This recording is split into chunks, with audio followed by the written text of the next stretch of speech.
വരും ദിവസങ്ങളിൽ ഇസ്രായേലി രാഷ്ട്രീയ നേതൃത്വത്തെയും സൈനിക നേതൃത്വത്തെയും ലക്ഷ്യം വെച്ചുകൊണ്ടുള്ള വളരെ ശക്തമായിട്ടുള്ളൊരു തിരിച്ചടി ഹൂത്തുകളുടെ ഭാഗത്തു നിന്നും ഉണ്ടാവുമെന്ന് ഇസ്രായേൽ കണക്ക് കൂട്ടുന്നുണ്ട്.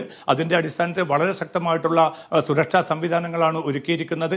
അതേസമയം ഹമാസിൻ്റെ മറ്റു നേതാക്കളെയും ലോകത്തിൻ്റെ പല കോണുകളിലുള്ള ഹമാസിൻ്റെ നേതാക്കളെയും വധിക്കുമെന്ന് ഇന്ന് വീണ്ടും ഇസ്രായേൽ മുന്നറിയിപ്പ് നൽകിയിട്ടുണ്ട്. അതിനുള്ള എല്ലാ പദ്ധതികളും തങ്ങൾ തയ്യാറാക്കി വെച്ചിട്ടുണ്ട്. അതുകൊണ്ട് കടുത്ത തിരിച്ചടി അല്ലെങ്കിൽ ഹമാസിന് നൽകാൻ തന്നെയാണ് തങ്ങളുടെ തീരുമാനം. ഗസ സിറ്റിയിൽ മാത്രം അത് പരിമിതപ്പെടുകയില്ല, മറ്റ് പ്രദേശങ്ങളിലേക്കും മറ്റ് രാജ്യങ്ങളിലേക്കും കൂടി ഈ ആക്രമണത്തിൻ്റെ ദിശ തങ്ങൾ മാറ്റുന്നതായിക്കൊണ്ട് ഇന്ന് പ്രതിരോധ മന്ത്രിയും അതോടൊപ്പം തന്നെ സൈനിക നേതൃത്വവും മുന്നറിയിപ്പ് നൽകിയിട്ടുണ്ട്. ദിവ്യ, ഇപ്പോഴും ഇസ്രായേലിന്റെ ആക്രമണം ഗസയിലുടനീളം യാതൊരായവും ഇല്ലാതെ തന്നെ തുടരുകയല്ലേ?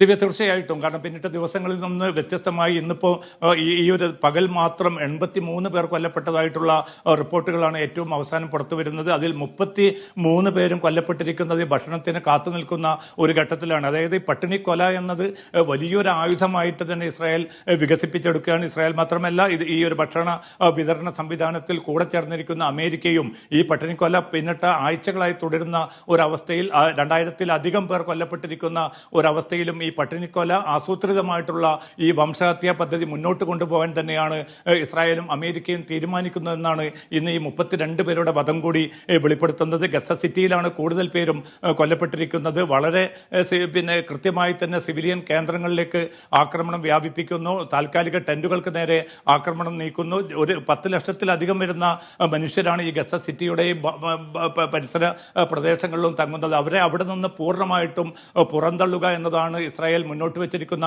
അജണ്ട. തെക്കൻ ഗസയിലേക്ക് ഇവരോട് പലായനം ചെയ്യാനാണ് നിർബന്ധിക്കപ്പെടുന്നത്. അങ്ങനെ ഈ പലായനം ചെയ്യുന്ന ആളുകൾക്ക് നേരെയും വ്യാപകമായ തോതിൽ ആക്രമണം നടന്നുകൊണ്ടിരിക്കുന്നു. പക്ഷേ തങ്ങൾ ഈ ഗസ സിറ്റി വിട്ടുപോകാൻ ഒരുക്കമല്ല എന്ന ദൃഢപ്രതിജ്ഞയിലാണ് ആയിരങ്ങൾ ഇപ്പോൾ പോലും ഗസ സിറ്റിയിൽ തങ്ങുന്നത്. പക്ഷെ അവരെ സംബന്ധിച്ചിടത്തോളം പോകാൻ ഒരു ഇടം കൂടി, സുരക്ഷിതമെന്ന് പറയാവുന്ന ഒരു ഇടം കൂടിയില്ല. അൽമവാസി നേരത്തെ വളരെ സുരക്ഷിതമായിട്ടുള്ള ഒരു കേന്ദ്രമാണെന്ന് ഇസ്രായേൽ നേതൃത്വം അറിയിച്ചിരുന്നു. അങ്ങനെ അവിടെ താമസിച്ചവർക്ക് നേരെയും പിന്നിട്ട ദിവസങ്ങളിൽ വ്യാപകമായിട്ടുള്ള ആക്രമണങ്ങൾ നടക്കുകയും സ്ത്രീകളും കുട്ടികളും ഉൾപ്പെടെ നിരവധി പേർ കൊല്ലപ്പെടുകയും ചെയ്തു.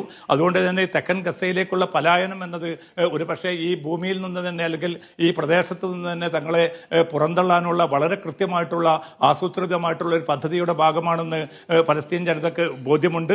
അതിൻ്റെ അടിസ്ഥാനത്തിൽ തന്നെ ഈ പിന്തിരിഞ്ഞു പോകാതെ ഈ ആക്രമണം പേടിക്കാതെ അവിടെ തന്നെ കഴിച്ചുകൂട്ടുകയാണ് ആയിരങ്ങൾ. അവിടത്തേക്കുള്ള ഭക്ഷ്യ സംവിധാനങ്ങൾ തടഞ്ഞിട്ടുണ്ട്. അതോടൊപ്പം തന്നെ കുടിവെള്ള വിതരണം തങ്ങൾ വിലക്കുമെന്ന് ഇസ്രായേൽ നേതൃത്വം അറിയിച്ചിട്ടുണ്ട്.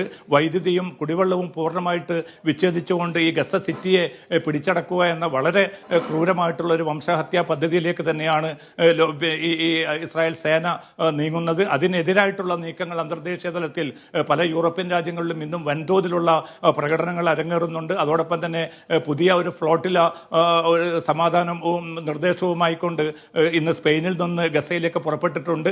അതിനെയും തടയുമെന്നാണ് ഇസ്രായേൽ നേതൃത്വം അല്പം മുമ്പ് പ്രതികരിച്ചിരിക്കുന്നത്. ദിവ്യ, യെസ്, ഹമാസ് സൈനിക വക്താവ് അബു ഉബൈദ കൊല്ലപ്പെട്ടെന്ന് ഇസ്രായേൽ സ്ഥിരീകരിക്കുന്നുണ്ടെങ്കിലും ഹമാസ് ഇക്കാര്യത്തിൽ പ്രതികരിച്ചിട്ടില്ല. ഇപ്പോഴും ശക്തമായ ആക്രമണം തന്നെയാണ് ഗസയിലുടനീളം ഇസ്രായേൽ നടത്തിക്കൊണ്ടുവരുന്നത്. MC നാസറാണ് വിവരങ്ങൾ നൽകിയത്.